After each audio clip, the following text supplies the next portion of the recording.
샬롬 1월 16일 매일 말씀 묵상입니다. 한 주간도 주님 안에서 평안하셨습니까? 날씨가 많이 춥고 기온이 많이 떨어진 하루하루입니다. 모두 감기 조심하시고 영육간에 강건한 오늘 하루 되시길 소망합니다. 오늘은 계속해서 신약 성경에 나타난 성령 하나님의 사역을 함께 나누기 원합니다. 요한복음 16장 13절에서 15절 말씀을 통해서 함께 걸으시고 인도하시는 성령님이라는 주제로 함께 나누기 원합니다. 제가 봉독하겠습니다. 그러나 그분 곧 진리의 영이 오시면 그가 너희를 모든 진리 가운데로 인도하실 것이다. 그는 자기 마음대로 말씀하지 않으시고 듣는 것만 일러주실 것이요. 앞으로 올 일들을 너희에게 알려주실 것이다. 또 그는 나를 영광되게 하실 것이다. 그가 나의 것을 받아서 너희에게 알려주실 것이기 때문이다. 아버지께서 가지신 것은 다 나의 것이다. 그렇기 때문에 내가 성령이 나의 것을 받아서 너희에게 알려주실 것이라고 말한 것이다. 아멘. 우리는 때때로 무슨 일들을 결정해야 될 때 하나님께 묻습니다. 하나님, 제가 무엇을 결정해야 될까요? 어떤 길로 나아가야 할까요? 이런 질문들을 많이 하십니다. 오늘 하루도 그럴 것이고 또 앞으로 우리의 많은 인생들 가운데 그런 인생의 중요한 결정들을 해야 될 때가 있을 것입니다. 그러나 많은 문제는 무엇이냐면 우리가 결정을 할 때 하나님께 여쭙지 않는다는 것입니다. 그러나 평소에 그렇지 않다가 정말 중요한 일들이 생겼을 때 하나님께 여쭈면 이것이 정말 하나님의 뜻인지 아닌지 분별하지 못할 때가 참 많다는 것입니다. 그렇기 때문에 우리는 매일 매 순간마다 하나님께 여쭙고 그 인도하심의 점검을 받고 분별하는 훈련을 해야 합니다. 그래서 예수님께서 우리에게 말씀하십니다. 그가 오시면 진리의 영, 곧 성령이 오시면 너희를 모든 진리 가운데 인도하실 것이다. 모든 진리 가운데로 인도하실 것이다. 우리 삶에 진리가 있고 거짓이 있습니다. 하나님께서 기뻐하시는 뜻이 있고 싫어하시는 뜻이 있을 것이죠. 그렇기 때문에 하나님께서는 우리에게 성령을 보내셔서 그것을 분별할 수 있다고 하시는 것입니다. 그러나 말씀드린 것처럼 많은 신앙인들조차도 그것을 인지하지 못하고 자신의 뜻대로 결정하고 마음대로 갈 때가 너무나 많다는 것입니다. 그래서 결국 이스라엘 백성들, 출애굽한 1세대 백성들처럼 광야의 생활이 길어지기도 하고 때로는 하나님의 뜻에 결정되어서 그 뜻에 따라 하나님께서 축복하시는 경우도 많이 있죠. 그러나 안타까운 점은 우리가 그것을 알매도 불구하고 사모하지 않고 하지 못하기 때문에 뜻대로 주님께 구하지 못하기 때문에 그 특권을 누리지 못한다는 것입니다. 로마서 8장 14절에 이렇게 기록되어 있습니다. 하나님의 영으로 인도함을 받는 사람은 누구나 하나님의 자녀입니다. 그래서 성령의 인도함을 받는다는 것은 내가 그때그때마다 마치 무당을 찾아가듯이 무슨 중요한 결정을 점치는 자리가 아니라 사실은 하나님의 자녀로서 당연히 누려야 되는, 그리고 그렇게 마땅히 추구해야 되는 하나님의 뜻이라는 것입니다. 자녀와 아버지의 관계 속에서 나오는 그런 기쁜 그리고 자연스러운 그런 동행인 것입니다. 그렇기 때문에 우리는 하나님께 길을 묻는다라는 생각보다는 하나님께 인도함을 받는다라는 생각으로 살아야 합니다. 그래서 그 하나님께 인도함을 받는다는 것, 그것을 하나님께서 어떻게 하시는지 오늘 짧게 살펴보기 원합니다. 우리가 계속해서 광야에 대한 말씀을 지난주에 저희가 말씀을 나누고 또 이번 주 중에도 박 목사님께서 계속 광야의 말씀을 나눠주셨습니다. 지난주에도 우리가 함께 배웠듯이 예수님께서 성령의 인도하심을 받아서 광야로 갔다는 말씀이 있었습니다. 때때로 성령님은 우리를 광야로 인도하십니다. 광야를 통하여서 우리의 인생이 우회로가 아니라 성령께서 인도하신 특별한 어떤 목적이 있는 그런 훈련의 자리라는 것을 나누고 있습니다.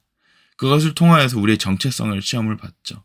성령께서는 항상 우리에게 편하고 기쁜 길만 인도하시는 것이 아니라 우리가 의지하는 모든 것들을 내려놓게 하시고 그분께서 훈련시키는 자리로 인도하십니다. 그래서 하나님께서 더욱 가까이 계시는 그 자리로 인도하신 것이죠. 또한 성령께서는 우리의 길을 때때로 막으시기도 하십니다. 사도행전 16장에 보면은 사도 바울이 자신은 다른 곳으로 아시아로 가기를 원했지만 성령께서는 다른 길로 인도하시기도 하시죠. 그래서 바울은 이렇게 사도행전 16장에 이렇게 기록되어 있습니다. 성령이 길을 막으심으로라고 되어 있습니다. 바울이 계획은 세웠지만 성경은 때때로 다른 방향으로 인도하십니다. 그건 아니야 라고 말씀하신 것이죠. 이것은 실패로 나가는 게 아니라 하나님께서 그분의 계획 안에서 큰 이야기로 더 놀라운 계획으로 그 길을 조정하시는 것입니다. 그래서 성령께서는 우리에게 또 다른 길을 준비하시는 그런 분이시기도 한다는 것입니다. 또한 그렇다면 우리가 성령의 인도하심을 받을 때 어떻게 그 길을 인도함을 받고 분별할 수 있는지 찾아봐야 합니다. 첫 번째로 우리가 성령의 인도함을 어떻게 받을 수 있을까? 라는 것은 기도 가운데 성령의 인도함을 받을 수 있습니다. 예수님께서 성령의 인도하심을 받으셨고 사도 바울도 성령이 갓길을 막으시고 하는 그런 모든 일들 표현 가운데 그렇다면 이분들은 어떻게 성령의 인도함을 받았을까?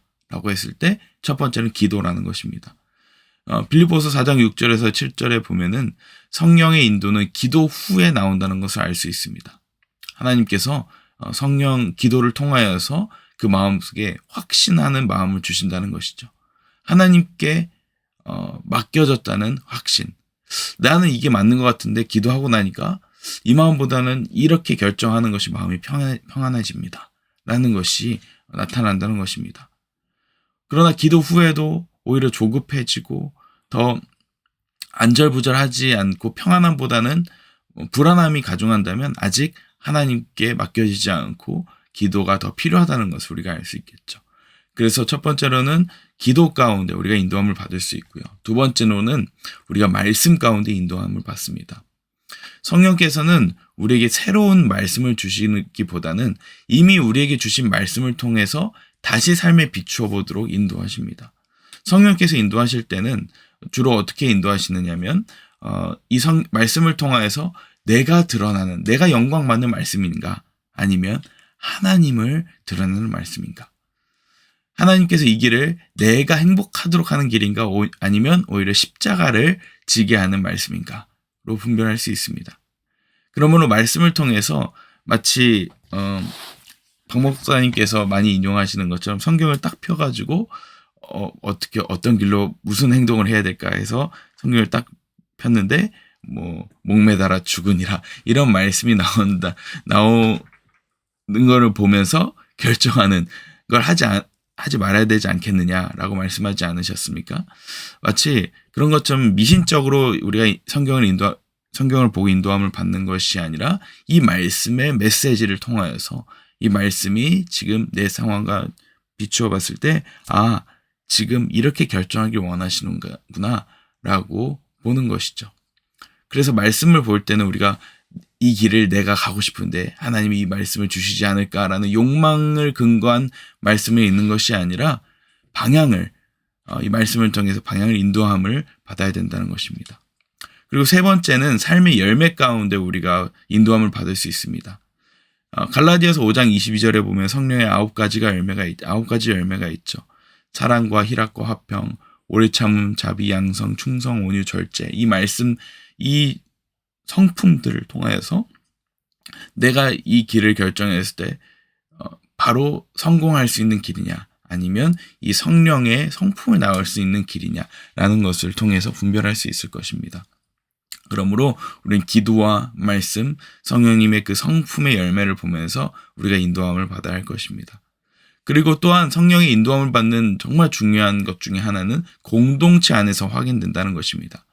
공동체 기도를 통하여서 정말 중요한 결정을 앞두고 있을 때 공동체 기도 제목을 나누고 그리고 우리 소그룹 안에서 함께 기도해 보는 것이죠. 이것이 하나님께서 기뻐하시는 길인지 아닌지 라는 것을 여쭤보면서 기도할 때 우리가 응답받을 수 있습니다. 사도행전 15장 28절에 보면은 율법과 그리고 복음의 논쟁 가운데서 공동체에서 함께 기도하고 결정한 장면이 나옵니다.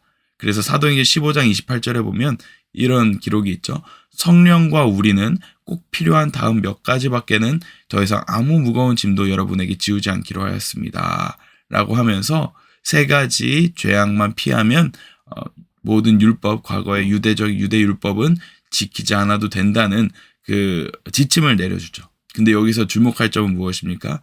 성령과 우리는 결정하였습니다. 라고 하였습니다. 공동체 안에서 기도하는데 성령께서 인도하시는 그 마음을 받아서 결정했다는 것입니다. 성령의 인도는 개인적으로도 임하지만 이런 개인적으로만 나오는 것이 아니라 공동체 안에서도 모든 결정을 할 때에 성령이 개입하신다는 것도 알 수 있습니다. 우리의 모든 개인의 문제, 어려움이 있을 때, 내가 어떻게 가야 될지 모를 때 정말 사랑하는 여러분의 그 소그룹, 공동체 지체들에게 함께 기도함으로 나눌 때 하나님께서 인도하실 것이고, 또 저와 여러분들의 그 작은 공동체 안에서도 하나님의 인도하심을 기도 가운데 인도함을 받을 수 있을 것입니다. 이런 것들이 처음에는 어떻게 분별할지 모르겠지만 한 번, 두 번 시간이 지나다 보면 이것이 하나님께서 인도하시는 길이었구나. 이것이 하나님께서 우리를 이 방향으로 이끌고 가셨구나. 라는 것을 확인해 보면서 점점 더 그 민감함이 커질 것입니다. 우리에게도 성령의 인도함을 받는 그 민감함이 더욱더 확장되기를 소망합니다. 갈라디아서 5장 25절에 이렇게 기록되어 있습니다. 성령으로 살면 성령으로 행합시다. 라고 기록되어 있습니다. 성령은 우리에게 모든 미래를 점치듯이 가르쳐 주시는 것이 아니라 한 걸음 한 걸음 우리가 순종할 수 있는 방향을 제시해 주십니다. 그러므로 우리가 구해야 할 것은 하나님 빨리 답을 주세요. 성령님 빠른 인도해 주세요. 라는 것이 아니라 내가 길이 지금 잘 풀리지 않고 혹여나 막히는 것 같을지라도 끝까지 주님을 신뢰하겠습니다. 순종하겠습니다. 라는 마음으로 나아가야 된다는 것입니다. 그러면 성령께서 우리에게 매 순간마다 중요한 결정을 할 때 분별할 수 있는 능력을 주시고 또 많은 사람들을 붙여주셔서 금대 인도하심을 조금씩 더 민감하게 받을 수 있는 그런 우리의 감각을 그리고 우리의 관계를 만들어 주실 것입니다. 핵심은 그것입니다. 우리가 하나님과 점점 더 친밀해지는 것.